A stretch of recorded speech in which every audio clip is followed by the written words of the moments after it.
guys, it's Tim, and this is Wrestling Unlimited, as it's Wednesday, and that means tonight was AEW Dynamite.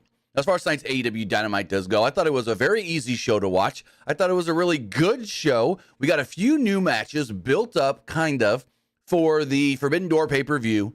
One that they really built up on AEW television, we already knew about because they set it up in Stardom, which is the AEW Women's World Championship match. But we also learned about, the TBS title and the New Japan Strong Women's Championship are both going to be on the line. I actually think that might be all we learned for Forbidden Door. Is there anything else that I may have missed, or is it just the two women's matches for Forbidden Door? Also, if Luke's camera and microphone don't sound great, we're having a connection issue, but we're going to soldier on anyways. But is there anything else I'm missing that they announced tonight for Forbidden Door? Oh no, is Luke frozen? Did we lose Luke again? Uh-oh. This ain't good. I don't believe so, no. Can you hear me? Yeah, you're back now. I don't think so. I think that's all they announced so far. Yeah, because we know, Ospreay's not defending his title at the pay-per-view. He's challenging for the world title, so he's going to defend his title on Dynamite next week, which we'll get into all that and why good, bad, and whatnot, because I got some stuff to say about that. But regardless, I thought this was an easy show to watch, a really good episode of Dynamite, a lot of great wrestling, and yeah, overall, what did you think of the show? I thought the show was okay. I wouldn't say it was like a great show, but I thought it was an okay show. There's some stuff that was like announced for the show. I was kind of like, why are they doing this? This doesn't really make a lot of sense. Right. But I thought it was easy to watch though. Like, did you hear all that? Yeah. I think you're good now. If you cut in and out, I'll let you know. But I think, to be honest, this is a weird show to go into. We only knew of 4 things. Usually Tony Khan announces 5, 6, 7, 8, 9 things before a show. We knew 4 things when the show went on the air. So that was the interesting part of all of this. Normally Tony Khan announces the entire show. Or just about, yeah. So I don't know why so little was announced going into it. But again, show flew by for me. I thought it went by really fast, was easy to watch, and so forth. But with that, I do want to say thank you guys for joining us here. Yeah, I agree. Go for it. What were you going to say? I said, yeah, I agree. Oh, gotcha. But with that, I want to say thank you for joining us here. Huh? I didn't say anything. Oh, it sounded like you did. Anyways, thank you for joining us here. Twitch.tv/PW Unlimited, YouTube.com/Pro Wrestling Unlimited, and podcast services all around the globe like Stitcher, Spotify, Google Pod, Apple Pod, Anchor, iHeartRadio, and so much more. Remember, if you are watching live on Twitch, you can help us out a couple of different ways.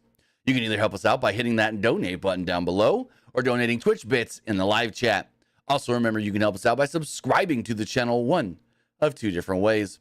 You can either subscribe with a tiered subscription, or you can subscribe with Amazon Prime, because remember, if you have Amazon Prime, then you have Prime Gaming. Prime Gaming gives you a lot of cool things like free games, free stuff for games, and you always get 1 free subscription to any Twitch channel you want to subscribe to throughout the month, and I'd greatly appreciate it if you did right here for Wrestling Unlimited. Also, remember, head over to YouTube and hit that subscribe button. That way you know when we post new videos, that way you know when we go live, and that way you know when we, post to the community tab.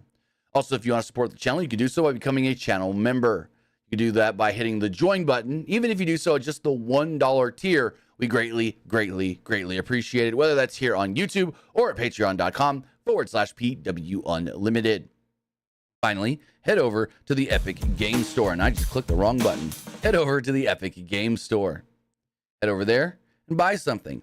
Whether you're buying a new game, like, well, technically it's new to PC, Ghost of Tsushima. Maybe you're also getting God of War Ragnarok on PC.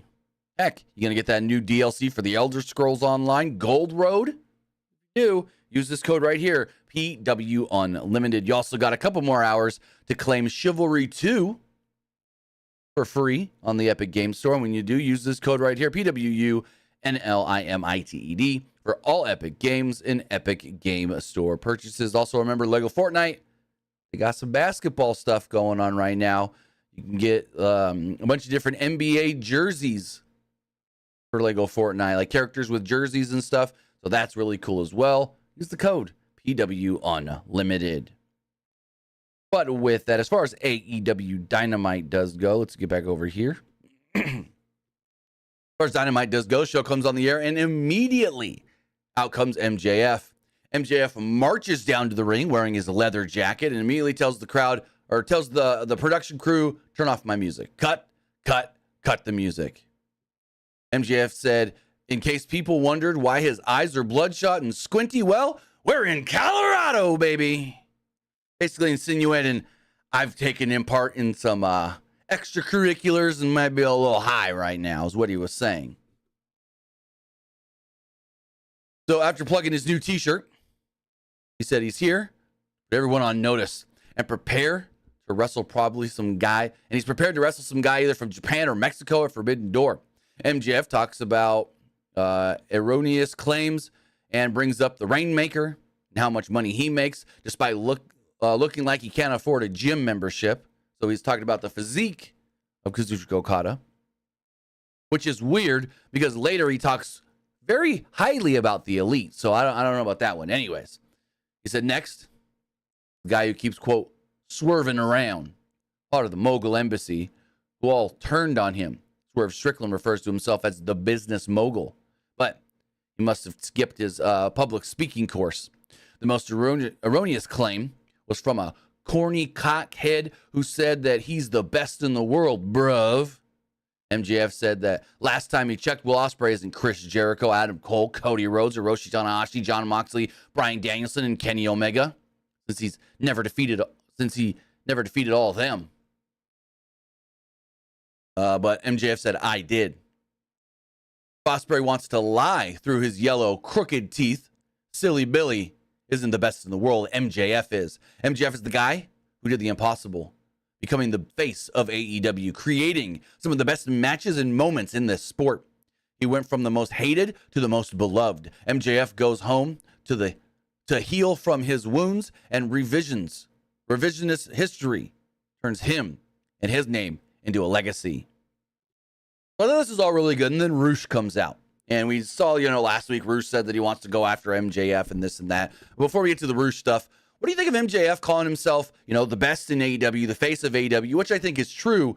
But here, and in an interview he did with Sports Illustrated, he said he's one of the greatest wrestlers this industry has ever seen. Could we go that far? Do you really think we can go that far with him? I don't think yet you can say that.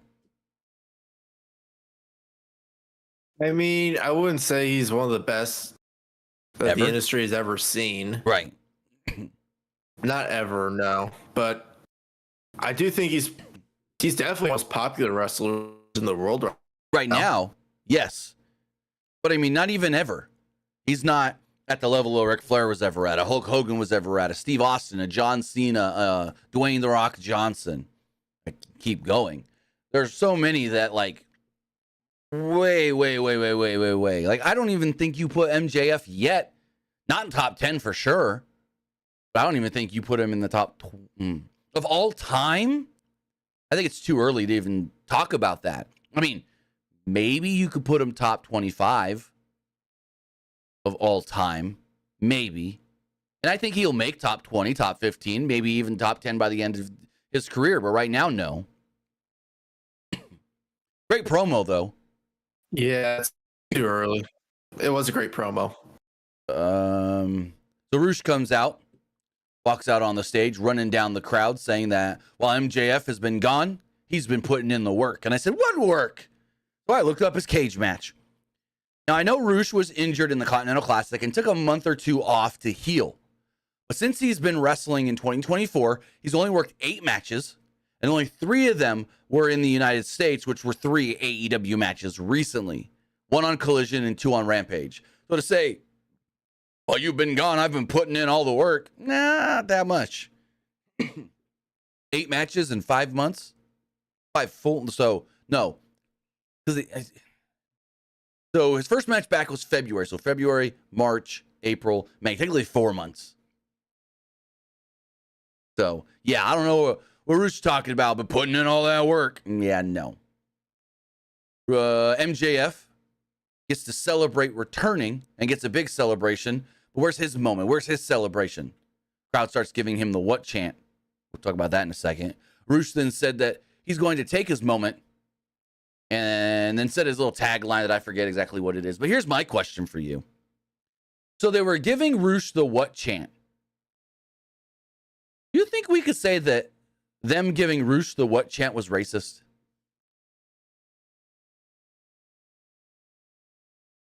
I mean, I don't see how it would be racist. So I'm not gonna. Why would it be racist? I'm not gonna name the website, but there's another wrestling website during Dynamite tonight that sent out a tweet that basically said that the racist fans in Colorado giving Rush the what treatment. Why?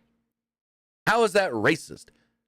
Every wrestler in their career now, since 2005, is going to get a what chant. No matter your race, your ethnicity, your dialect of how you speak, your language, where you come from, everyone's going to get the what chant at least once in their career. It's not racist. So to say, oh, this Mexican wrestler who Spanish is his first language got the what chant, that's racist. No, it's not. Everybody gets the what chant. I was just like, huh? That was a very, just, you're looking for attention tweet. I'm not going to name the website because I don't want to give them any attention for such a dumb tweet. But you can probably find it on Twitter. I retweeted it and gave my 2 cents. Yeah.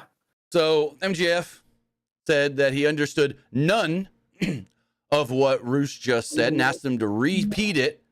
And then he pulled out a line from The Rock when Rush goes to speak. He goes, no one wants to hear what you have to say. I'm like, oh, he's just Dwayne The Rock Johnson now. Anyways, he said, but while the Mark Tony Khan was running the show, well, it hasn't been good. But with the Elite in charge, it's even worse. MJF said that Rush comes out in the dime store suit and said that he's looking dry, similar to what he's made every woman that he's ever been with. MJF said that some call Rush a Nepo baby because his family got him into this business. And the crowd kind of starts to chant Nepo baby and he cuts him right off. And MJF's like, we ain't doing that. Nope. Which is kind of weird. Like, you're going to call him a name and then cut the crowd off when they try to chant it. That was a little weird to me, but whatever. MJF put over Rush's accomplishments in and out of AEW. The problem is, MJF isn't one of the best. He is the best. MJF ran down Rush in Spanish before Rush hit the ring. They fought. Christopher Daniels brought out a bunch of security and whatnot to break it all up, and there we go. I mean, it was okay. I thought MJF stuff was good. I thought Rush came off well. But it's like, why should we care about this when Rush has not been placed at a level of an MJF? Now, some people say this could be their way to try and push Rush to that level, so let it play out. But as of right now, Rush, what we know of how they push Rush is they're going to give him this match with MJF. MJF is going to win, and Rush is going to go back to Rampage matches. That's what it's going to be. What did you think of all this and where it's leading to?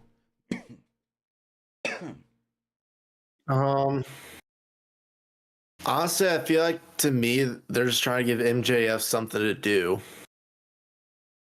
That's how I view it. Yeah, it's like, so you think this is a Forbidden Door match, or is Rush one of those? Rush is one of those AAA guys that can't work Forbidden Door, right? Yeah, Rush can't work Forbidden Door because he's a AAA guy. So this is gonna have to be a TV match. Or, and I don't even know what they do for MJF at Forbidden Door. I don't know. He said it. He's like, come Forbidden Door, because he's going to work Forbidden Door. It's in Long Island. It's in the UBS Arena. There's no way MJF is not on that show. But he's like, I'm going to face some guy from Japan or someone from Mexico.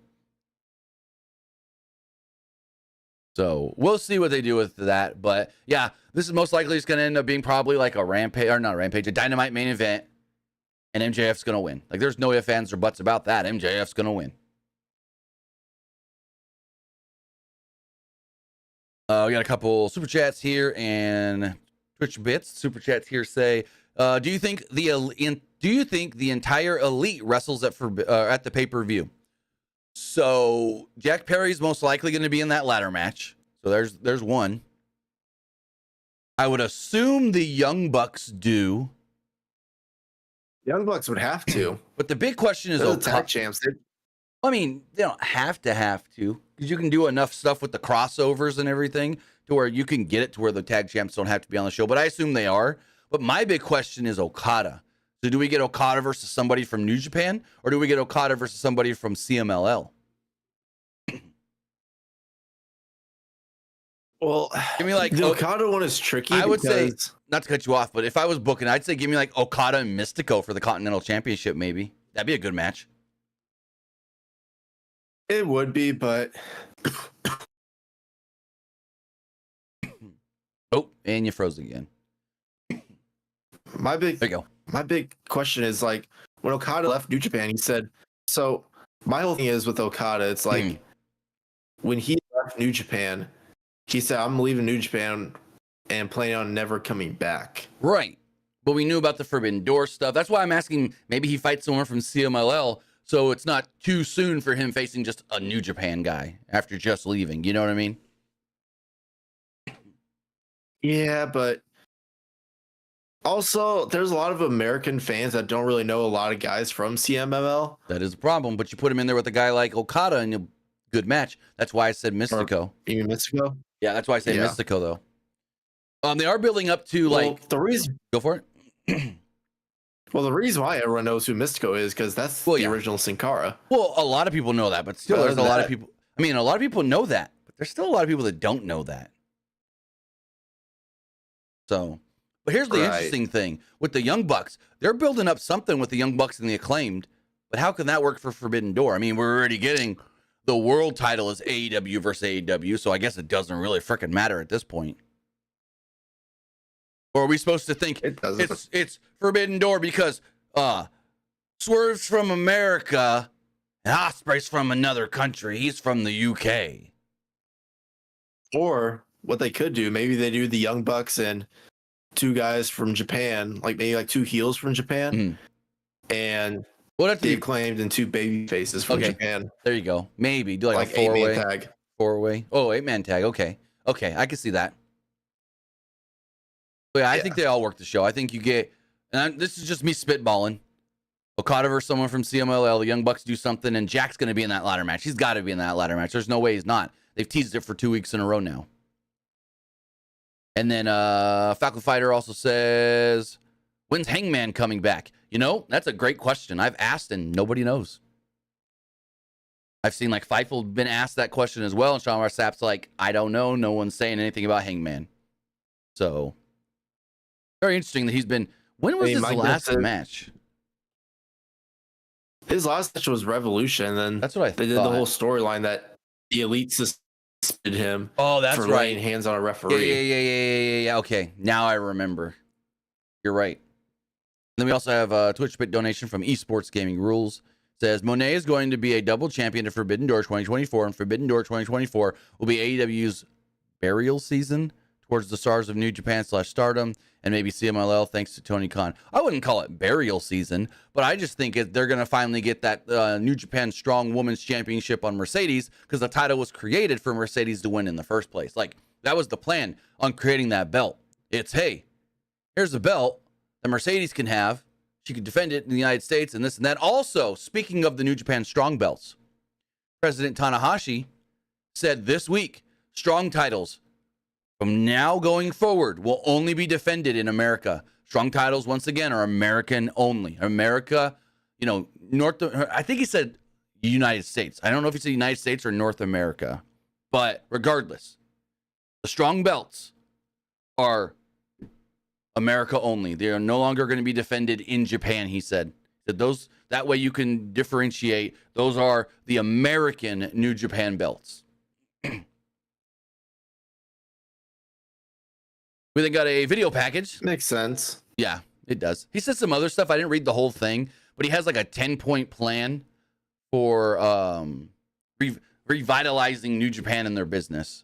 I didn't read the whole thing, though. That was the one that most people were talking about when it relates to like the U.S. and whatnot. We got a video package of Roderick Strong training with the Kingdom. He said that he's made it to the top of the mountain. He's elevated himself, and he's challenging for the world title in the main event tonight.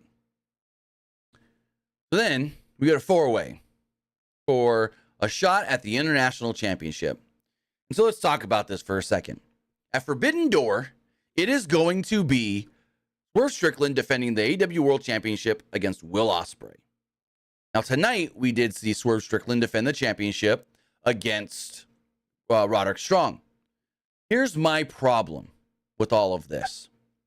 When you set up a big title match at the pay-per-view that the fans actually care about, I'm not a big fan, and this is just my opinion. Luke may think different. You watching may think different. In my opinion, I'm not a big fan of setting up the big title match at the pay-per-view. The big title match that they tell you is super important. That you know, oh my God, this match can go either way, and I can see the champ losing or retaining. And then you just do a random whatever title shot on television. And you keep doing random title shots, because I bet you we get another title shot with Swerve. I could be wrong on that, but we get another title shot with Swerve before Forbidden Door. And it's like, all these random title shots in matches that you know the champ is not going to lose. How are you supposed to get invested in that when it is super obvious that the champion is not losing? You have all these title matches that don't mean anything, which then in turn devalues the championship. And when you have matches that are devaluing your championship, once you get around to that title match that is supposed to be the important title match, after you've already told us all the other title matches don't matter, then it's just like, okay, whatever. What does this title mean when you have everybody and their mom challenge for it? Literally. And I know fans are going to twist this and try to make excuses.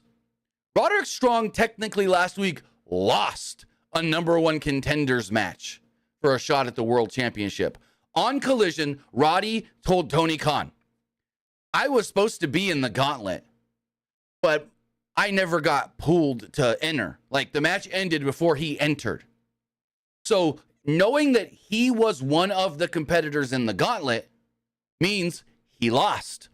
Per rules of the gauntlet, match ends at the first pinfall or submission.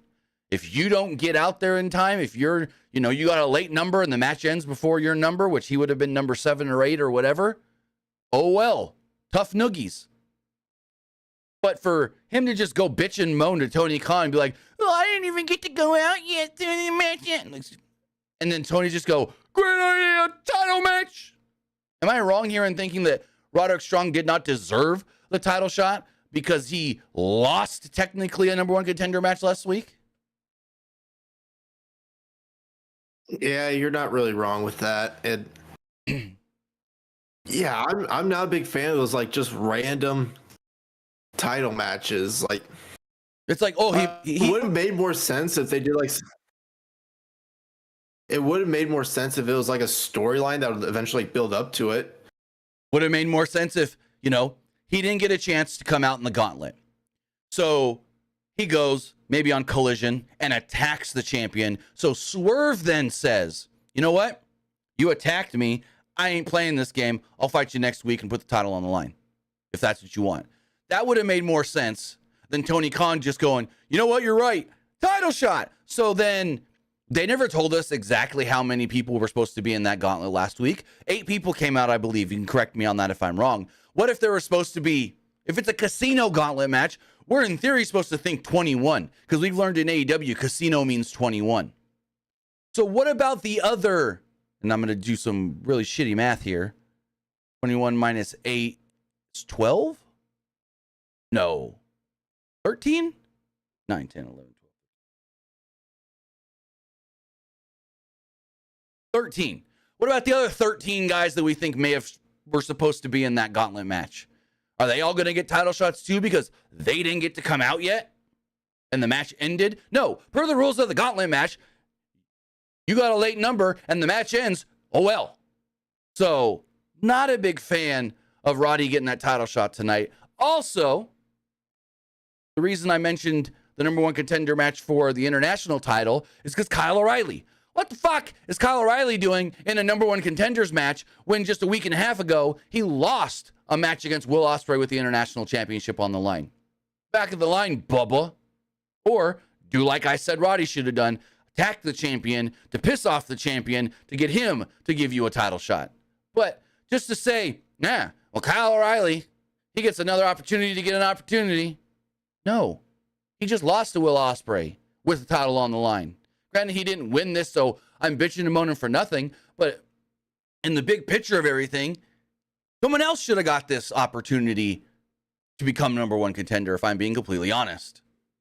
You have any thoughts on all of that? And like positioning guys that shouldn't really be positioned because of things that already happened and non-consistency? Ain't that Will Washington's job? The consistency thing in AEW, wasn't he hired to like keep consistency in storylines? Come on, Will. You're a great guy, but come on, do your job you were hired for. I mean, that's always been an issue. Like ever since like AEW started was consistency. Hold on. Esports Gaming Rules. Am I wrong? No, you're not wrong. Esports Gaming Rules. Thank you for the Twitch bit donation. But have you not been paying attention to anything we've said about Swerve during this podcast or anything they've said about Swerve in the last 2 weeks? Swerve is not defending the title against Evil. He's defending the title at Forbidden Door against Will Ospreay. Come on, guy, pay attention. Literally, Will Ospreay won a match last week to challenge at Forbidden Door for the AEW World title. It's not Swerve versus Evil. Evil is challenging Moxley this weekend at Dominion for the IWGP World Championship, but they're not doing Swerve and Evil, even if Evil wins the IWGP title. They're not doing Swerve. No, it's Swerve and Ospreay. Anywho. Go for it. Someone in the YouTube chat says, what about the rankings? Have you ever seen them? Oh, they gave up on the rankings. Throw the rankings away. Throw the rankings away. The rankings have never meant anything. After like the first 6 months of this company being a thing, they threw the rankings out the freaking window. Yeah, the rankings have really never meant anything. Tony wanted to try and make it feel more like a real sport, and then he didn't stick with it, I guess you would say. But regardless of who was in this match, because I saw some people complaining about Jay Lethal being in the match, saying, what's Jay Lethal done to earn this opportunity? It was Jay Lethal, Ray Phoenix, Orange Cassidy, and Kyle O'Reilly. I thought going into it, Orange Cassidy was going to win because they have kind of teased some stuff with, what's the word I'm looking for? Orange Cassidy and Will Ospreay, and we still haven't got that. But yeah, Ray Phoenix comes out victorious and will challenge for the belt. But as far as this match does go, and Esports Gaming Rules is another bit donation. Says Tony Khan is Vince 2.0. No, I don't know about that yet. I wouldn't go that far. And it just depends. Vince from when? Vince from the early 90s is different than Vince from the late 90s. Vince from the early 2000s is different than Vince from 4 or 5 years ago. It's just, what Vince are we talking about here? Vince 2.0 from what?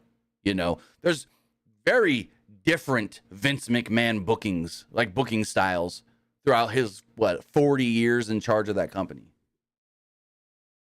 Anyways. Maybe they're just talking about like the Vince from like the modern day the end booking. Well, that Vince was, see, the thing with that Vince was too many rematches, not more of inconsistency.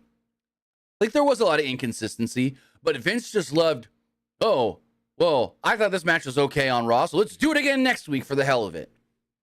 Vince did too much during the end of his run. Too many rematches and too much 50-50 booking. That's my whole thing with the latter years of Vince. But as far as this match does go, Lethal immediately hip toss. Go for it. Sorry to cut you off. Oh, you're but fine. Like the one thing that I noticed of Vince, like during like his modern day booking, was like there's too many like whenever there was a challenger for like the world title, we'd always get that match like 3 times in a row on a pay-per-view. True. That is very true. I know, but we did get that a lot in NXT a lot though, with Triple H in charge. Yes, but Triple H actually did more storyline title feuds than just random challengers, like number one contenders. A lot of stuff that Triple H was booking in NXT with the championships were story-based. So doing those multiple pay-per-view title matches like that made sense because of storylines. It wasn't just like, this month, this guy's the new number one contender. Oh, you just won a number one contender. You know, I felt like in NXT, he did more story-based title feuds, if that makes sense. I mean, Triple H. I mean, Vince did that sometimes. Sometimes.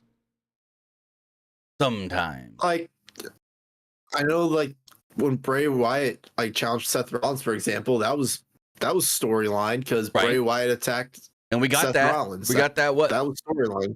We got that. What? 3 pay-per-views in a row. I know we did. There's the Hell in a Cell. There was Saudi. Was there one more maybe?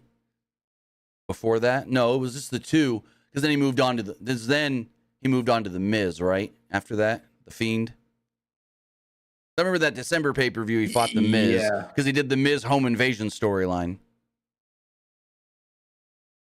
But then he did Daniel Bryan because he cut Daniel Bryan's hair. Yep. I'm trying to think of, there's another one I was gonna say. Shoot. Well, there was a good one with the World Championship in 2016 where Dean Ambrose, Jon Moxley wins Money in the Bank. That night, Seth Rollins defeats Roman Reigns to win the title. Boom, all of a sudden, cash in. Dean Ambrose is your new WWE champion. Then we go on to the next pay-per-view. What was it, Battleground or something like that or whatever? And they did the triple threat with all 3 guys for the belt, the Shield triple threat with the WWE Championship on the line. That was all story-based, based off of everything that got built in one night at that Money in the Bank 2016 pay-per-view. So there's another good story-based feud from WWE. But, yeah. There was AJ Styles and Samoa Joe as well. Oh, yeah. Windy. Oh, Windy. That's a good one, too. That was a fun one. Yeah. And then Samoa Joe broke into AJ's home. Yep. So as far as this 4-way does go, really good 4-way. I will say that. All 4 guys worked really well together. Again, didn't have a really... I saw, like I said before, saw some people going, why is Jay Lethal in this match? I didn't have a problem with it because it was an actual number 1 contenders match for a mid-card title, and Jay Lethal is a mid-card guy in AEW, so why not? Lethal immediately starts the match off by hip-tossing Phoenix to the floor, where he teased a dive, but opted to go for the Fargo strut instead. This led to Orange Cassidy flying in with a top rope crossbody and a dive to the outside on Phoenix, as O'Reilly jumped in and targeted Cassidy's arm, but Cassidy went to the pockets. Phoenix then sprung back in with a diving arm drag and a kick combo before being ducked by Lethal from behind. We go to a break, and when we come back, Cassidy connected with the Sundog Millionaire on Lethal, but tried one on O'Reilly, who caught him with an armbar. Phoenix flew in off screen with a splash to break up the armbar. There's a spinning DDT attempt by Cassidy, which was countered into a figure 4 by Lethal, but O'Reilly applied a guillotine on Phoenix at the same time. The match then broke down as Phoenix cleared house, last man standing here, but Cassidy came in with a spinning DDT flush and popped O'Reilly with an orange punch. At one point, Lethal went for the figure 4 on Phoenix, who countered into a roll-up and a flash pin victory. 1, 2, 3, Phoenix will challenge Will Ospreay next week for the International Championship. I think this should be a really, really good match. But again, it's like, Will Ospreay is not losing before the pay-per-view, so why should we care about this title match? No one should ever say, no one should ever say the words, I don't care in title match in the same sentence. You know what I mean? What did you think of the match? And you know what they could do, actually? Go for it. Let's say they have like Swerve turn heel and cost Ospreay the international title, and they have Phoenix win it. I would like that, but it wouldn't fit into anything with him kind of being against the Elite and the EVPs right now. So it just wouldn't make sense. Because they're still doing the whole, EVPs don't like him, he don't like the EVP thing. Or what if the EVP cost him the match or something? I don't know. Ospreay? I'm just gonna say I think Ospreay walks out of Forbidden Door double champion. IWGP, international and world champion. Tony Khan likes having guys walk around with more than one belt. You should. I wouldn't. They should just have them like unify the belts. That's what I would do because you already got the TNT title. You already got the Continental title. We didn't need the Continental title, so if you really want to make that a thing because the Continental Classic tournament, cool, keep that around. Get rid of the international title. We don't need it. Even when WWE had one brand and multiple mid-card titles, they didn't have three. I mean, granted, they kind of did, but they had the Intercontinental and the European. Yeah, they had the Hardcore, but the Hardcore was way different. That's the FTW belt. So it's like, what are we doing here with International, the TBS, or the TNT, and the Continental? The TNT title, it's one of your first belts you brought in. There's lineage there. There's history there. Keep it. Continental title, you got to keep that because it's tied to the Continental Classic tournament. International title, ain't no reason for it anymore. Get rid of it. Just saying. My whole reasoning. Because do you watch AEW with RJ City on YouTube? No, sir. So he did one this week with Mina Shirakawa and asked her about, working Stardom, the Stardom championships, and Stardom having a lot of belts. And he literally goes, there's a lot of championships in Stardom. Not as many as here in AEW, but like even RJ City on an AEW produced content show, whatever you want to call AEW, is poking jabs that the company he works for has too many championships. He literally said, there's a lot of championships in Stardom, not as many as here in AEW, but so it's like, come on. We don't need the international championship. Merge it with the world title. And then Danielson walks out of All In with it anyways, because that's what they're going to do. It's going to be Danielson and Ospreay, and Danielson wins the belt and retires as a world champion. Or I'd say they're going to do that or Ospreay versus MJF. I feel like if Danielson is retiring when his contract's up in September, you have him win the world title in August on the biggest show of the year for the company in Wembley. I mean, it's the greatest send-off he can have. Yeah, you can do that, and then I guess have Ospreay win it back, got it all out. Oh, you do have All Out. So I don't know exact date when his contract expires, whether that's September 1st or sometime else in September. We know Danielson's contract is up in September, but yeah, you could do that. You could do that. Do the rematch 2 weeks later, because it's not the next week. They've given that grace period. It's 2 weeks later, but still. Post-match after the four-way that was building up other things, not Rey Fenix challenging for the International Championship. So Orange Cassidy's out at ringside when out comes Don Callis and Trent Beretta. Trent Beretta walks down to the ring. Callis handed Beretta a chair, so Cassidy grabs a big chain from under the ring. He jumps in the ring. They're going to fight, and in comes Chris Statlander. Statlander stands between them. She's like, Orange, don't do it, don't do it. Like, she's pleading with him. And then fucking Stokely just comes out and is like, oh, Stat gonna kick her foot right up your ass. And I'm just like, okay, then if Statlander or if Stokely is telling Orange Cassidy Statlander's about to attack him, why is Orange just standing there? Move! Get the fuck out of there! And then she punches him anyways. And this made Orange Cassidy look like a big dummy. Am I wrong? Like, Orange looked like a dummy just standing there while Stokely's going, she about to punch you. She about to kick you in the ass. Like, come on. Willow then comes out, makes the save. Statlander runs off. We're getting these mixed tag titles, aren't we?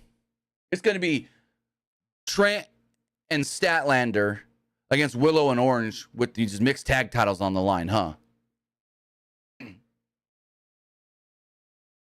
Tony said he wants mixed tag titles. Yeah. Tony said it at the press conference. This dude already has so many freaking titles. I know. No other company has mixed tag titles. AAA in Mexico. That's it. Sammy Guevara and Ty Conti or Ty Mello are former mixed tag champions in AAA. But yeah. Yeah, but those are the only two companies that do that. Like, No other wrestling company has that.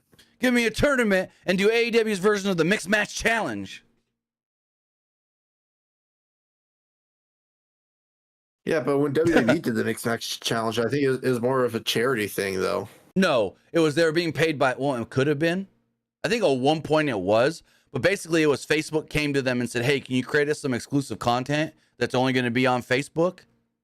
Or at least air first on Facebook and then go to the network and Peacock and stuff. But yeah, that's what that was. At least initially, it was Facebook wanting to work with WWE, wanting to build up what they were calling, and I don't know if it's a thing anymore, Facebook Watch. They were trying to create their own YouTube, but with exclusive content, and that was what that was. But I think, correct me if I'm wrong, every team was tied to a charity. Yeah. Every team picked their own charity, and if that team won the whole tournament, then money goes towards that charity. And I thought that was really cool, a really cool concept by WWE. So, Chris Jericho arrives at the building. He's got Big Bill and Brian Keith with him. He gave some pointers to the driver since he's had a driver's lesson in the last 35 years or so. I don't know. Jericho then takes the camera and says, "You're too shaky. I'm gonna show you how a real cameraman works." And yeah, this is kind of weird. Nothing to it at all. So I looked it up. The winning team got $100,000 donated to the charity. Yeah, that sounds right. And the other teams got $10,000 donated to the charity. Yep, that sounds about right. I remember that now. Renee Paquette's backstage with Willow Nightingale, who says she accepts that she lost the Double or Nothing and congratulates Mercedes Moné on her win. Nightingale said that she did have Moné pinned at one point, so there's unfinished business there, but right now her sights are on the betrayal of Chris Statlander, her friend who betrayed her at her lowest. She said the smile on her face is her strength, but after being stabbed in the back, she tried to cry here at one point. She couldn't get the cry, and so she's like stops trying to cry. It was all within like one moment. She says, with the being stabbed in the back, you don't know how dangerous that can make me. Orange Cassidy walks up, they do the fist bump, and then yeah, we're getting that mixed tag match. So yeah, do you think they do that Forbidden Door? Hope not. That's not what Forbidden Door is supposed to be. That match ain't forbidden. I think Tony Khan has honestly think Tony Khan has kind of given up on Forbidden Door.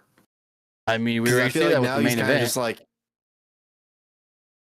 because I feel like now he's just kind of like, it's like, oh, Forbidden Door's coming up. We kind of have to do something for it. I don't know. It just doesn't feel the same this year. And it's all because of that main event being an AEW guy versus an AEW guy. Christopher Daniels comes out. They tell us he's been involved in so much over the last couple of weeks. And I'm like, did you not watch Collision? Roderick Strong literally went straight to Tony Khan, not Christopher Daniels, to get the title shot.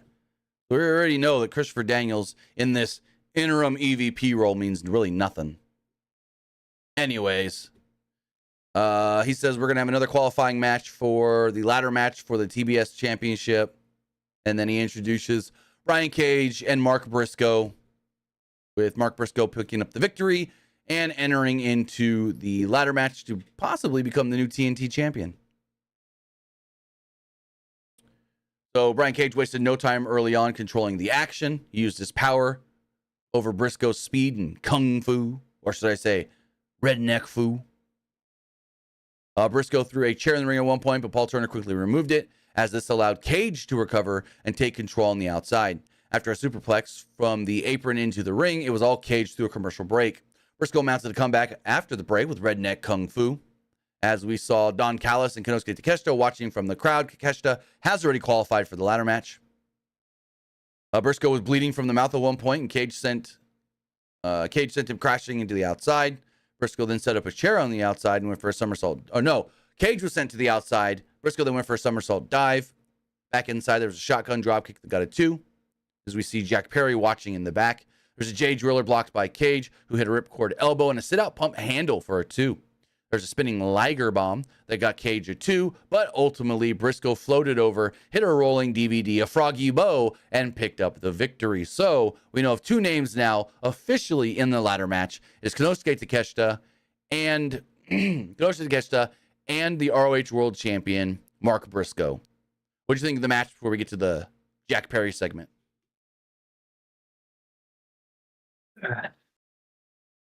I mean, me personally, I kind of felt like Brian Cage should have won. I was thinking that too, but whatever. I mean, I think I think Jack Perry wins just so everybody in the Elite has a belt. But at the same time, I kind of want to see, before giving a prediction, I want to see who else is placed in this match. Because this is kind of like wasn't the original plan kind of thing, because Copeland got hurt. So I'm interested to see who they place in this as far as Forbidden Door wise does go. Right now, it's only 2 AEW guys. Well, Takeshita, he's in it. Well, yeah, but he's an AEW guy. He signed to AEW. Yeah. Takeshita and Mark Briscoe. And then we know Jack's going to be in it, because afterwards, Jack congratulates Mark Briscoe, but said it won't matter, as no one is willing to make as big of a sacrifice for AEW as he is. Perry said that he's destined to win the TNT title no matter what Tony Khan thinks or wants. I'm sure I wonder from New Japan who they add. I'm trying to think who I would add. Hiromu Takahashi? That would be great. I wouldn't hate that one at all. What about Taichi Ishimori? I know Ishimori's in the finals of the Super Junior, and he could be winning that. I think he wins that Super Junior. It's Ishimori and Desperado. Desperado. That's a tough one. I think Desperado wins the Super Juniors, actually. But Ishimori would be a good one, but I don't see him in this match. No. If he wins Best of Super Juniors, maybe. Because what would be cool is if they say, this Saturday, technically Sunday, but this Saturday here in the States is the Dominion pay-per-view, where we will see the finals of the Best of Super Juniors. And they could go in there and say, hey, the winner of this doesn't only become the Best of Super Juniors and get a shot at the Junior Heavyweight Championship, but enters into the ladder match for the TNT title at Forbidden Door. That'd be cool. And then in that case, Desperado wins.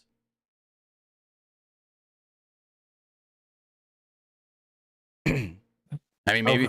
Do you think Sonata? Maybe. That wouldn't be a bad one, right? Because there's that history. What was it last year? Jack Perry versus Sonata. Yeah. Then Jack Perry turned heel on Hook. Yeah. So you can technically put those two in there and be like, these two fought last year. Now they're fighting here in a ladder match for the TNT title. That'd be a cool one to do. Maybe you do Sonata. Ooh, what if they did like a Sonata and Hiromu Takahashi stare down? That'd be cool. That'd be really cool. Oh, LIJ. What about Naito? What do you think they do with Tetsuya Naito? I could see him challenging Moxley. He hasn't got his rematch yet. Do you think they have Naito win back the belt? That's a tough one. I don't know. I really don't know. Probably. But I'd say we got to get past this goddamn lumberjack match on Saturday first with Evil. Because for some reason, there's a little thing in the back of my head going, fuck, is Evil winning this belt? Because it's a lumberjack match, which means you can have all that House of Torture interference. Oh, yeah. I can totally see them doing Evil versus Naito as a big match in Japan. Yeah. I mean, did they do that match already at once? Evil. I'm pretty sure we've gotten that. Evil versus. Because I'm pretty sure Evil won that IWGP title off of Naito 2020. Evil defeated Tetsuya Naito at the Dominion show in 2020 to defeat, or when Naito had both the IWGP and the Intercontinental Championship before they merged them into one. And then, yeah. It was kind of a good thing they merged those two belts together. In a 3 3/4 star match. Well, that's what Dave Meltzer gave it. 3 3/4. He's not a big fan of Evil matches. I'll just say that. I don't think anyone is. Yeah, I'm not. I mean, I don't mind Evil. Now, granted, that was before House of Torture, so it wasn't a million run-ins, but still, Evil matches are kind of slow and meh. Him and Sonata were a great tag team, though. Oh, yeah. Yep. But then, like, Evil turned heel. Eventually, Sonata left LIJ. Is LIJ even, like, still a thing now? Yes, and I know who should be in the TNT title ladder match. Shingo Takagi. From New Japan. Give me Shingo. Do Shingo, Taiji Ishimori. No, you can't put maybe two. CML guy. You can't put two LIJ guys in it, and they got to fight each other. Taiji Ishimori is a Bullet Club. Ishimori. I'm still thinking Torumu Takahashi because we were talking about him just a second ago. Never mind. You're right. Unless instead of Taiji Ishimori, you do Sonata. Maybe.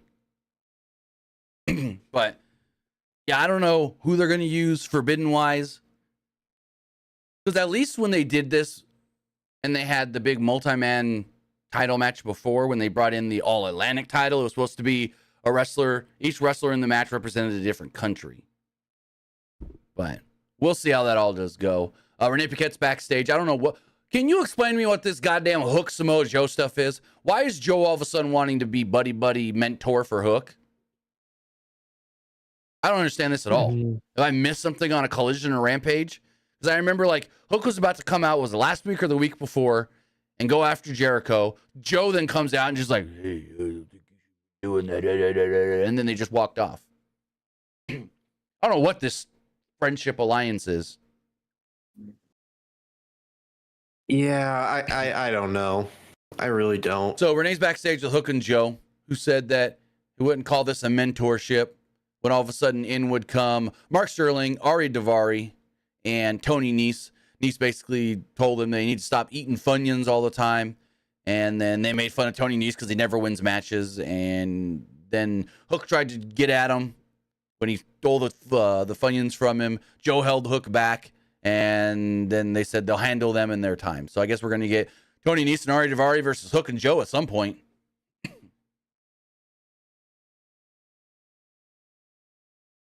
We then got more of the... Go for it. I feel like the whole Hook and Joe stuff is just going to be another like random pairing with Hook. Yeah. Jungle Hook. Was Chris Jericho paired with Hook for a while? Well, yeah, that's how he eventually got the FTW title match. No, it was Lion Hook. That's what it was called. Yep. Lion Hook. Lion Hook, Jericho Hook, Samoan Hook. Is that what they're going to call him? Oh, Lord. Joe Hook. Hook Joe. Hook Joe. There you go. Hook Joe. I don't know. Speaking of Jericho, though. Remember War Joe? Oh, yeah. Don't get me started on that. But speaking of Chris Jericho. It was back when Wardlow had the TNT belt. And Joe cut his hair. Had the ROH TV title. Yep, and Joe cut Wardlow's hair. And then Joe had both TNT and ROH TV titles. So, speaking of Chris Jericho, we got more of him and his group, the Jericho Vortex, the Learning Tree, whatever. They came up on 2.0, Matt Menard and Angelo Parker backstage, as Jericho loudly congratulates Menard for taking over commentary on Rampage for him since he's not doing it anymore, and Parker for his recent marriage and upcoming baby. Brian Keith then tells Parker to make sure your child respects Chris Jericho. Oh, that was kind of funny. That was a funny line. So, not the last we see of Jericho, though, and his little group here. So, we got the Acclaimed and Daddy Ass. They're making their way out to the ring. They go to make Max goes to do his rap. They briefly mention the Young Bucks, and all of a sudden the Bucks appear on screen. They say, you can't make fun of us. It's in the employee handbook. No disparaging comments about your EVPs. Yeah, you're done. Your segment's being cut. Go to the back. And they get all mad and whatever. This was stupid. I didn't like this at all. So this is just going to lead to the Acclaim challenging the Young Bucks for the titles, I guess? I don't know. I guess. This was probably. It felt like a waste of 2 minutes.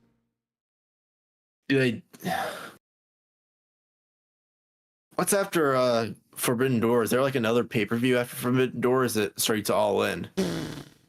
I can tell you here in a second. I don't know. I think it's straight to All In. it is. Forbidden Door on June 30th. No July pay-per-view, and then the end of August is All In.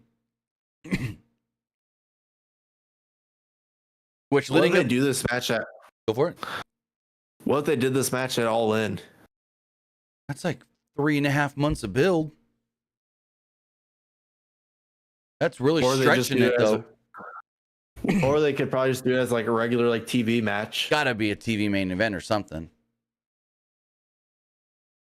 I wonder what they do with the Young Bucks at All In. I know it's still a long ways away. For some reason, What are they gonna do? Them? What are they gonna do? Them versus FTR again? 2 years in a row. I was kind of thinking that. I mean, we've already seen that match so many freaking times. We saw it last year at All In. Last year, All In. We saw it at Dynasty. Like, I feel like fans are at this point just getting tired of seeing that match. Yeah, I don't know. I have no clue what you would do. But it's like, I feel like they're still doing this whole the Elite versus AEW thing. Got to get back to the FTR at some point in some way, whether that is another 8-man tag or a stadium stampede, Anarchy in the Arena style thing. I don't know. Do you do another the Elite versus Team FTR, Team AEW match at All In? You know what I was actually thinking? Huh. If Kenny is good to go by All In, what if they did him and Ibushi versus the Young Bucks? If Ibushi's good to go, Ibushi's beat the shit. Ibushi has like a broken leg, I'm pretty sure. He broke both of his ankles on a dive at a show in Japan. And then kept working and then was told like a day later, hey, you might need surgery, bro. And got surgery. Something like that. Anyways. Marie Paquette's in the back. Like, go for it. Both of them, I guess both of them could be like potentially cleared. I mean, I doubt it, but it'd be a great match. I mean, the first New Japan show in America was main evented with that. I mean, Golden Lovers. I got the shirt on. That'd be a great match. I think they're eventually gonna do that match on AEW television, as long as the Bucks are like those evil like EVPs. Yes. So, Renee Paquette's in the back with the world champion Swerve Strickland, who welcomes back the little bitch MJF, saying that he'll deal with him in the ladder. Right now, he's got to worry about Will Ospreay. He says that in this envelope is the contract for the match at Forbidden Door with Will Ospreay. Tells Prince Nana to send it to Ospreay in London since he's not here. They're going to ship it to him. Strickland then says that he's going to knock Roderick Strong off of his mountain tonight, and also brings up the Elite winning Anarchy in the Arena. The next time there's a Team AEW match, don't forget about the world champion. So there's another tease there. Swerve is still not liking the Elite and the Bucks. He wants to be on Team AEW next time. So get something there. Maybe no, because I don't think he's the champion by the time we get to All In. So never mind. Ooh, I was thinking it was a match they could do at All In. Huh? Swerve versus Okada. That'd be a great match. For the Continental title. Right. It's like, but here's my thing with that. The Elite. Are you going to build Swerve back up, or just Swerve gets the title shot? Because if Swerve loses the title at Forbidden Door, then what are we doing here? Just giving guys random shots after they just lost title? I don't know. You would have to. There's enough time to build Swerve up for it, I would say. I guess. Falcon Fighter in the chat with the super chat says, "What's next for House of Black?" You know, that's a good question. We know Malachi's still got time on his contract. Buddy, I'm pretty sure, still has time on his contract. Brody King, I'm not sure. But I don't know. House of Black has always been booked so kind of like start and stop. It's hard to predict. At least when they had the 6-man titles, there was something there. But since then, they've been so start and stop, I don't really know. And I'm sorry, he's asking all these questions with super chats, and we're just like, we don't know. That's because how bad Tony Khan's booking has been, to where you don't know what he's doing with anybody at any given moment. You have any ideas floating around in that head for the House of Black? Like, I feel bad. I feel bad we're not answering any of his questions. I do too, but I know that was like a big question after Malachi lost to Copeland at Double or Nothing, because now everybody was like, geez, now what do they do with House of Black? You put Malachi in that ladder match and give him the belt. I think Jack Perry should win it, but I wouldn't be opposed. Jack Perry's about to win. Lights go out. All of a sudden, House of Black's there. Malachi's at the top of the ladder, pulls it down. Yet that would be a little too similar to when MJF got the casino chip, I guess you would say. It would be, but I don't know. I really don't know. Ooh. Also, you want something big for All In? I doubt they do this at All In. You want something big with the Elite? Blood and Guts. You still got Blood and Guts on the horizon for a big Dynamite in July. That's usually when it is, a Dynamite in July. Or you wait and do it at All In, but I doubt they do the double rings at All In. Like the 2 rings. Nah, they're not doing that at All In. But we still have Blood and Guts coming up sometime in June or July. Ooh. Probably July. Do you know who should be in the Blood and Guts match? Who? The Elite versus FTR, Swerve, and maybe Darby. Okay. Wouldn't hate it. But is that too similar to the Anarchy in the Arena? It's just you switch Swerve for Danielson? Or Danielson for Swerve? You know what I mean, though? They kind of did that They did that last year, though, didn't they? Trying to remember. They switched Kingston with Ibushi, because Kingston had to go to Japan for the G1 last year. Yeah, you're right.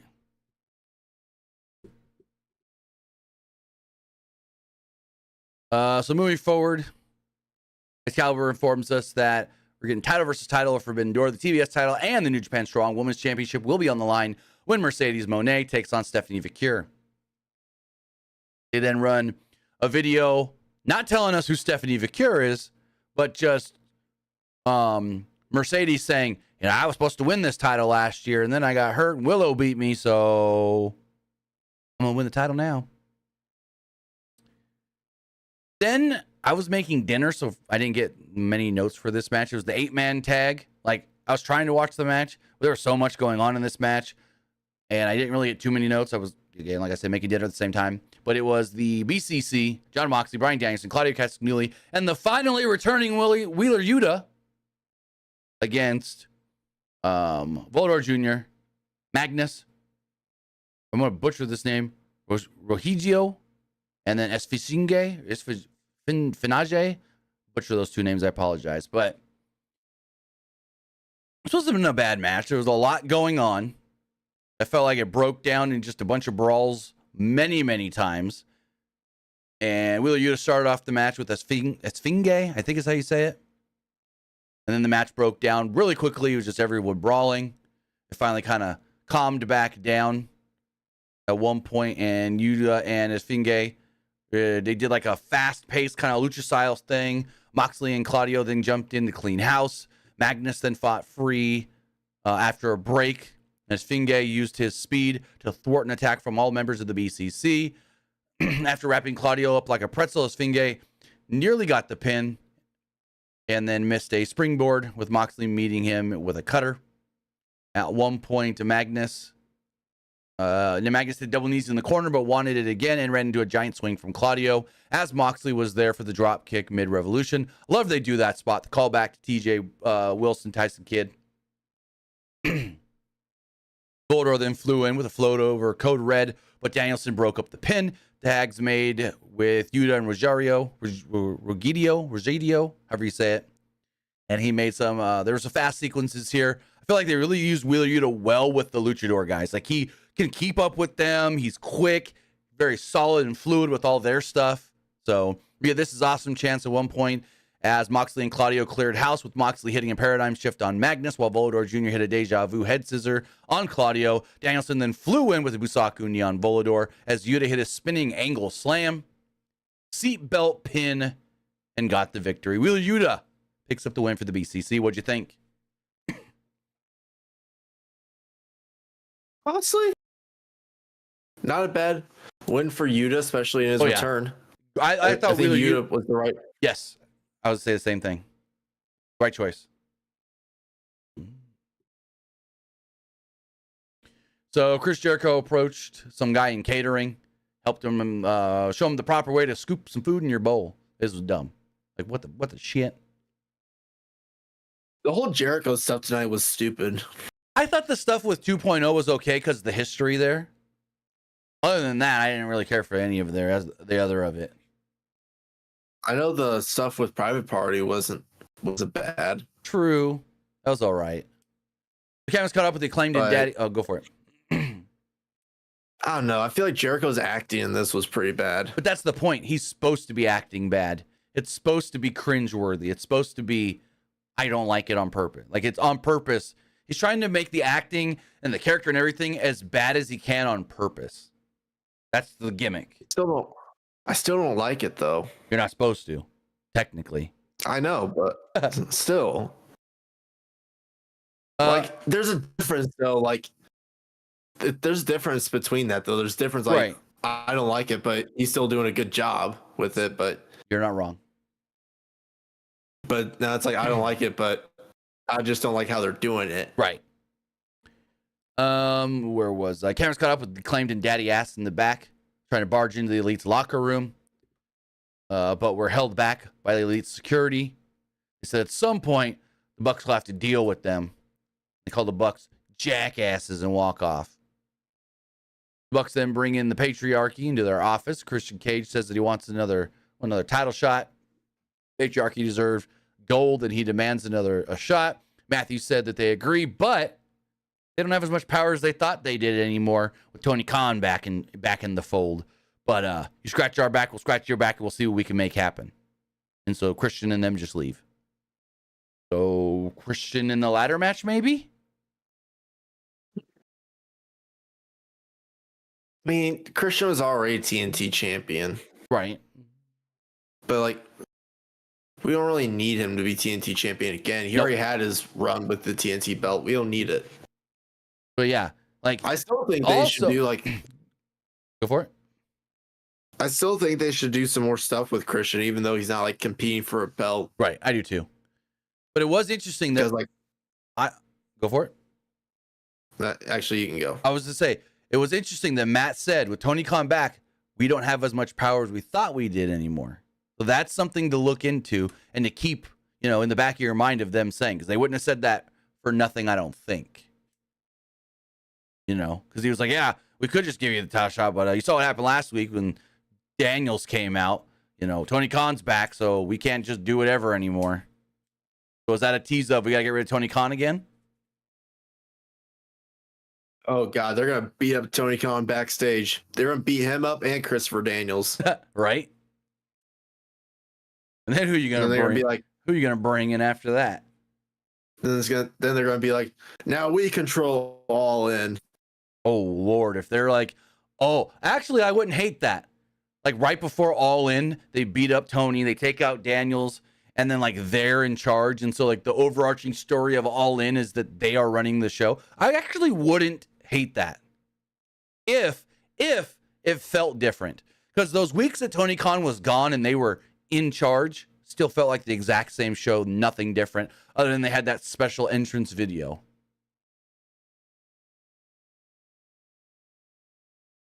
I mean, yeah. So moving forward, we had Saraya versus Mariah May. It was a good match.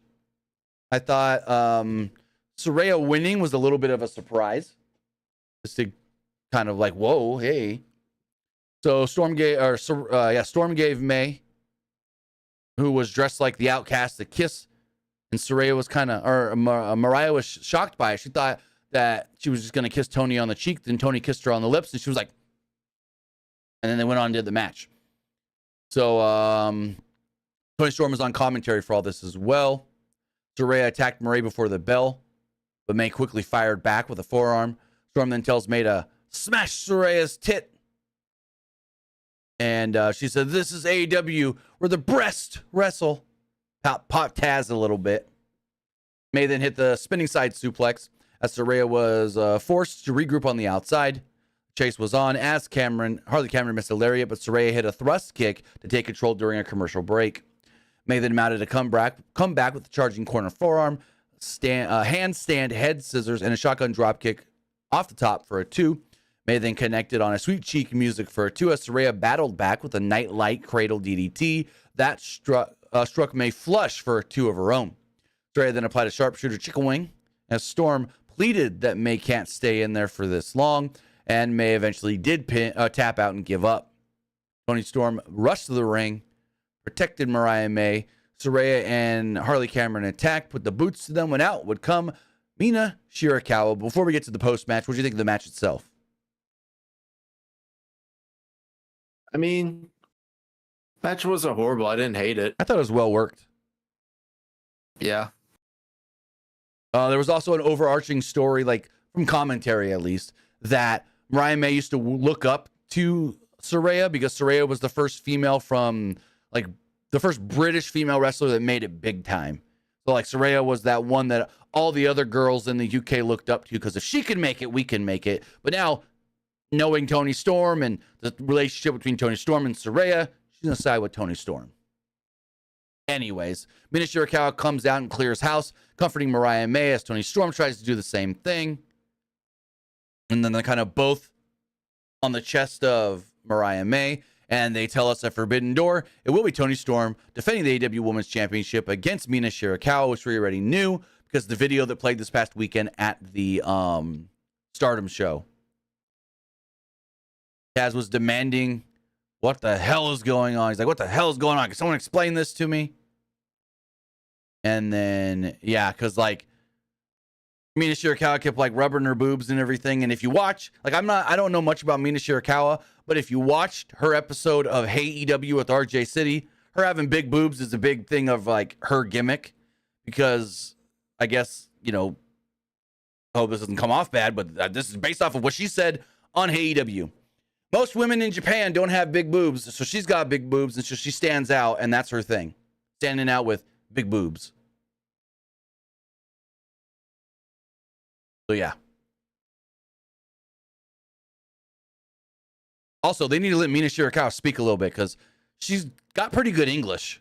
She studied English and American literature in college, so, like, if you, again, watch her Hey EW, she can speak good enough English to cut a little promo or something before this match.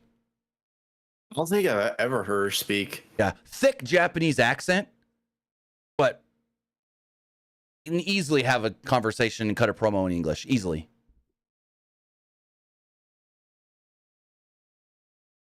So as you mentioned earlier, there was another Jericho segment, this time with Private Party Backstage, and they say maybe they should change their name to Public Party and open their party to more people.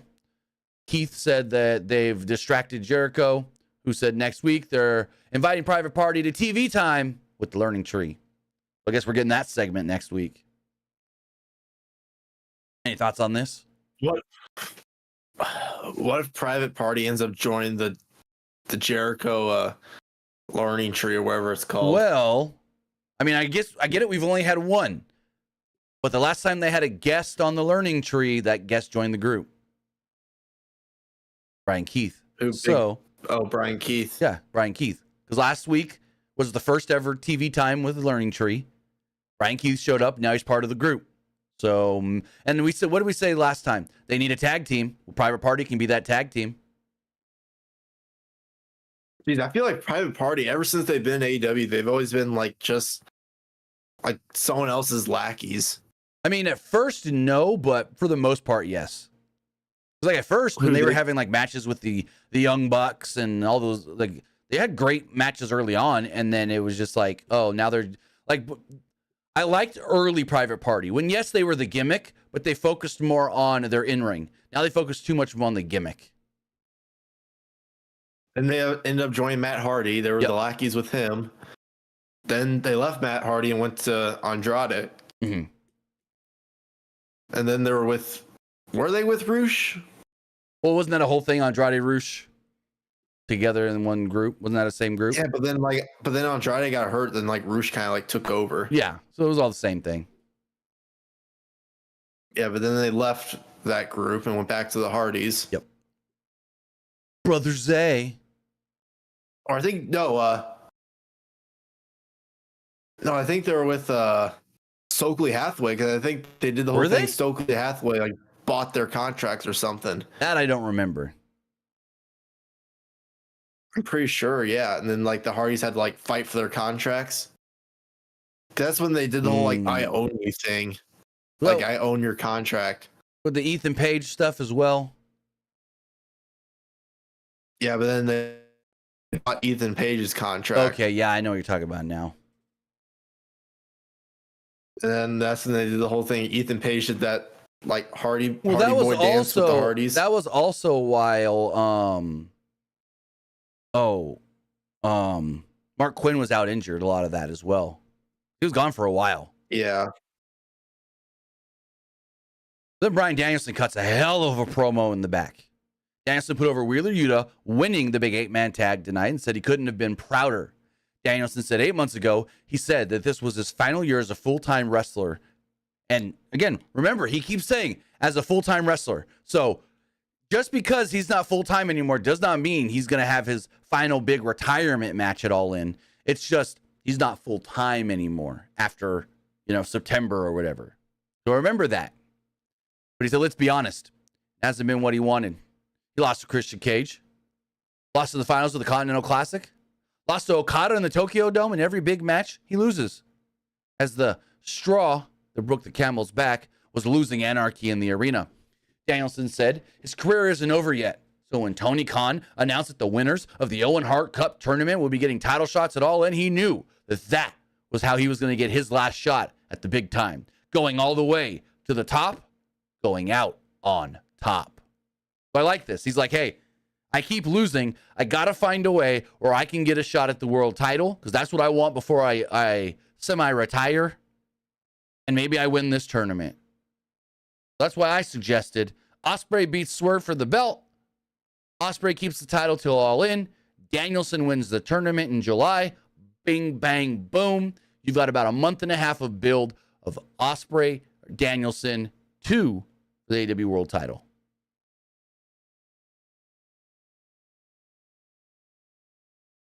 See, you got something. Do you think they saw Bryan Danielson do some stuff with AEW? Once his contract is up? 100% he's still going to be working backstage with that company.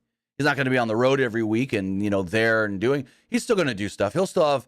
I bet you if All In is their WrestleMania every year, he'll probably at least work that. If not, Double or Nothing as well. The big shows, the big ones. They do a show in Seattle, he's probably going to be there, or somewhere in Washington. He'll probably be on that. And I was trying to think once he's done with AEW, when would WWE want to induct him into the Hall of Fame? Here's my question: would he even do it? Would he go if he's still he's still associated with AEW though? It's how long does he stay associated with AEW? I mean, you could just induct him and then just be done. I mean, that'd only be like a few months. Granted, yeah, they did it with Billy Gunn, but I don't know if they'd do it again. That's the whole thing. I don't think they would do it again. I think now it's more of AEW is a real competition. Because before, when they inducted Billy, they still didn't really think that AEW was real competition. Now it's AEW is real competition. We want really not much of anything to do with anyone associated with them at this time. Granted, that could be different 2, 3, 4 years down the line, but we'll have to wait and see. I think he eventually does go into the WWE Hall of Fame, though. Maybe it would be different. Oh, for sure. For sure. Yeah. But My biggest question is like, once he retires, like when? Yeah. So I said, it depends on how still involved he is with AEW. Because you got to think, like, once Kurt Angle was done with TNA, like, he got inducted into the WWE Hall of Fame. But Kurt wasn't almost immediately. But here's the thing: Kurt wasn't. Kurt didn't also have a backstage role in TNA like Danielson does.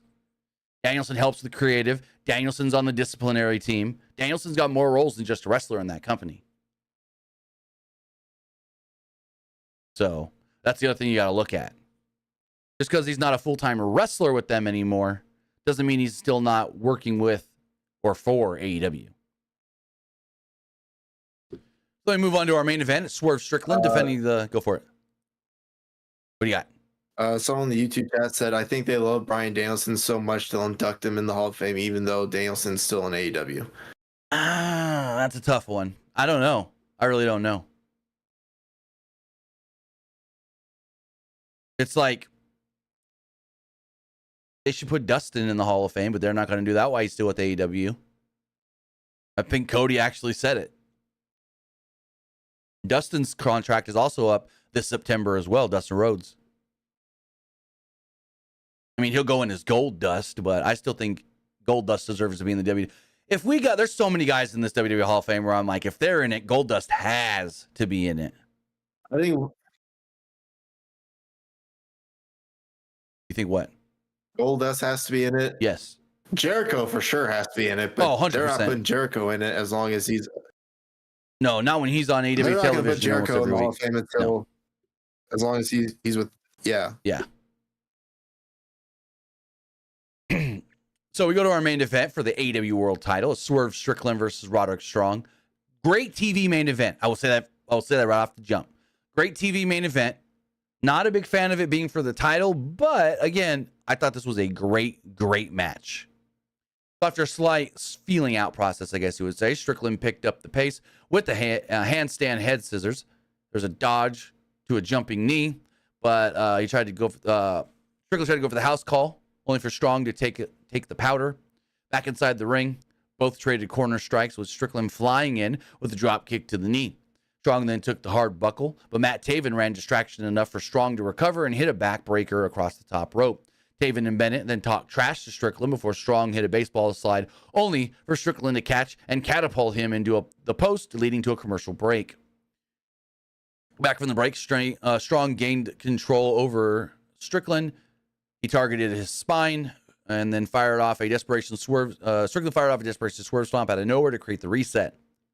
Leaping uppercut from the ropes hit, and then he did a flatliner and a brain buster for a near fall. Strickland wanted big pressure, and Bennett distracted him long enough for Strong to avoid it. Taven and Bennett again ran more distraction and caught Strickland on a dive, but Excalibur said they weren't ejected because Strickland attacked them. They didn't attack him. Again, WWE does the same thing. I think it's the most ridiculous thing you could do. They're all, oh, well, the champ, the person touched them. They didn't touch him. Whatever. This allowed Strong to hit a flipping suplex onto the edge of the ring. Back inside the ring, there was a strike exchange before a Strong hit a code breaker and a flatliner. Both men then slowly recovered and got to the apron. Strickland swept out the legs and hit a slingshot swerve stomp to the floor. Back inside the ring, Strong sidestepped a house call, but Strickland caught a pump knee and hit a house call for the big victory.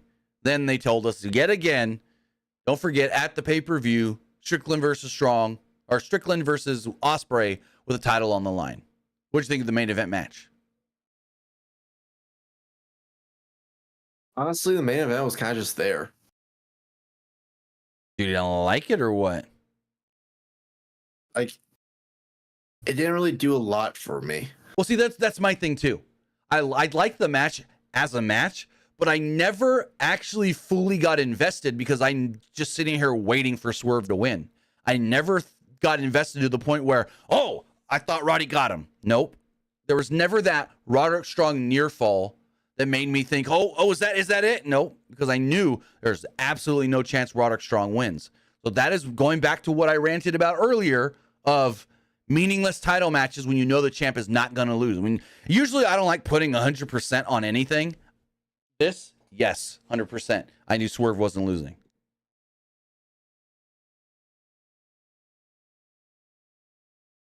But with that, let's see if we can get this poll to go here on Twitch really fast. What did you think of Dynamite? I liked it. It was all right. I didn't like it. If you're watching on Twitch, go vote right now. We're going to check the other polls. No Threads poll because Threads wouldn't log me in for some reason. It kept saying, you're not technically logged into Instagram, so whatever. But as far as the other polls do go, really? Did the YouTube community poll never post? I've been having an issue with YouTube community polls not actually wanting to post properly. I don't think it posted again. But we have the Twitch poll, which, 36% didn't like tonight's Dynamite. 31% liked it and thought it was just all right. This was not a heavily liked Dynamite. Also, somebody commented, usually we don't get comments on the YouTube poll, just people voting. The person booed it with a thumbs down. Interesting. Okay. Now I really do wish I had that YouTube community poll. As far as the YouTube live poll does go, 69% liked the show, 21% thought it was just all right, and 10% didn't like it. And then everybody that voted on Twitch thought it was just all right. So, for the rest of this week going into next week, no SmackDown review, no actual AEW, or not AEW, NXT Battleground review, no Monday Night Raw review next week. I leave this weekend to move to Tulsa, Oklahoma. Well, the Tulsa area. We're not going to be right in Tulsa. We're going to be right around Tulsa. But we're leaving this weekend. So my computer, as of tomorrow, is going to be shut down. I'm not going to have my computer to do any live streams from. So, again, we're not going to be doing a SmackDown review. But here's my plan for, and I think I talked about this on Monday. My plan for, if I can get it to work properly, my plan for this weekend is going to be that while I'm driving, I leave Sunday morning, I'm going to be live streaming on twitch.tv/TimmyBuddy. And with that, I'm going to do a live react while driving to NXT Battleground, as long as I have good enough connection. So I might, again, be doing a live react for Battleground while I'm driving from California to Oklahoma. And then again, nothing on Monday, live stream wise. Hopefully my computer is set up by Wednesday evening. We're going to get there Monday evening. Tuesday, take all day to unload and unpack and everything. And then Wednesday, I should have my computer and everything set up there. So then Luke and I can come back next Wednesday for AEW Dynamite. So with that, guys, I want to say thank you for joining us here. Twitch.tv/PWU Unlimited, YouTube.com/Pro Wrestling Unlimited, and podcast services all around the globe like Stitcher, Spotify, Google Pod, Apple Pod, iHeartRadio, and so much more. But Luke, tell them where they can find you. Actually, I was about to say I will not be able to help next Wednesday because I will be in New York with my mother. Oh, nice. All right. So you'll get me from my new place by myself. All good, though. Yeah, I'm sorry about that. Oh, no, you're good. Anyway, you can find me. But anyway, you can find me over at Twitter X at Petke_21, and you can also find me over at Twitch at Young Grasshopper Luke. Also, me and my son are going to go live here pretty shortly. Twitch.tv/TimmyBuddy. I don't know what we're going to play yet. We might do Fortnite. We might do some Madden or NBA 2K. Not sure what he wants to do, but we're going to try and go live here in the next, half hour to an hour-ish. Streaming some games over there as well. With that, guys, have a great night, and we'll see you next time. Have a good one, guys.